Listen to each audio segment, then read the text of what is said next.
আসসালামু আলাইকুম। Welcome to আখি স্বপন ভ্লগ। সবাই কেমন আছেন? আলহামদুলিল্লাহ আমরা অনেক ভালো আছি। তো আজকে আমার ছেলে খুব বায়না করেছে ওকে একটা ফিশ ফ্রাই করে দেওয়ার জন্য।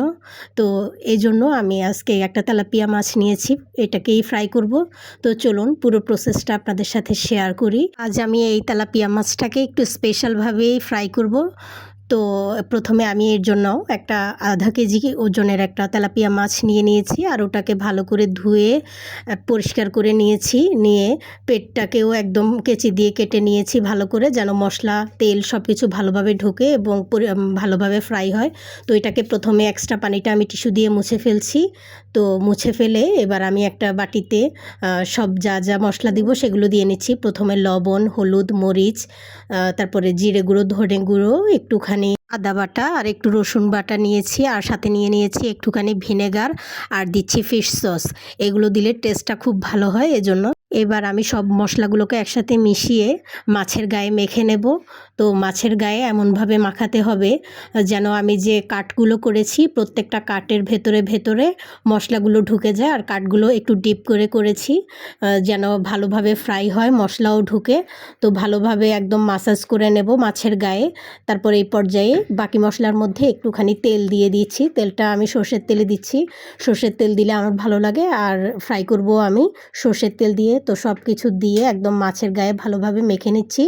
সঙ্গে পেটের মধ্যে যে ফাড়াটা করেছি পেটের ওখানেও মশলাগুলো সব দিয়ে সুন্দর করে একটু ঢাকা দিয়ে রেখে দেব প্রায় আধা ঘন্টা 1 ঘন্টার মতো।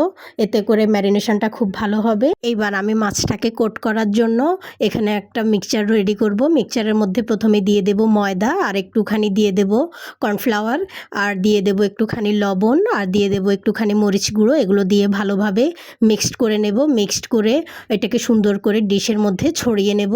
তো এই ফাঁকে আমি তেলটা গরম হতে দিলাম। তেলটা গরম হতে থাকুক, এর মাঝে আমি মাছটাকে কোট করে ফেলবো এই গুঁড়ো মিক্সচারটা দিয়ে।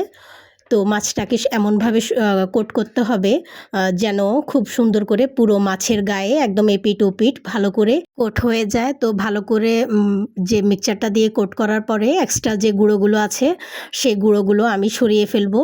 তারপরে তেলটা গরম হয়ে গিয়েছে। এবার আমি তেলের মধ্যে মাছটাকে আস্তে করে দিয়ে দেব। একদম আস্তে করে দিতে হবে, তা না হলে তেলগুলো গায়ে ছিটে আসবে। তো এবার আস্তে করে মিডিয়াম হিটে আমি এটাকে ভাজতে থাকবো। এটা ভাজতে প্রায় আমার 10-15 মিনিট লেগেছে, কিন্তু আমি এটা ফাস্ট ফরওয়ার্ড করে দিয়েছি, তা না হলে আপনারা দেখতে দেখতে বিরক্ত হয়ে যাবেন। তো ভালো করে আমি একটা পাশের মধ্যে দিয়ে উপরে আরেকটা সাইডে তেলগুলোকে ভালো করে আস্তে আস্তে একটা স্প্যাচুলা দিয়ে উঠিয়ে দিচ্ছি ভালো করে, যেন এদিক ওদিক ভালো করে ফ্রাই হয়। একদম পেটের মধ্যে, মাথার সাইড, পিঠের সাইড একদম ভালো করে যেন ফ্রাই হয়। তো আমার মাছটা ফ্রাই হয়ে গিয়েছে, আর আমি সুন্দরভাবে এটাকে ডেকোরেশন করে নিয়েছি। এর মধ্যে ওরা সবাই খেতে চলে এসেছে, আমি সার্ভ করে দিলাম টেবিলে।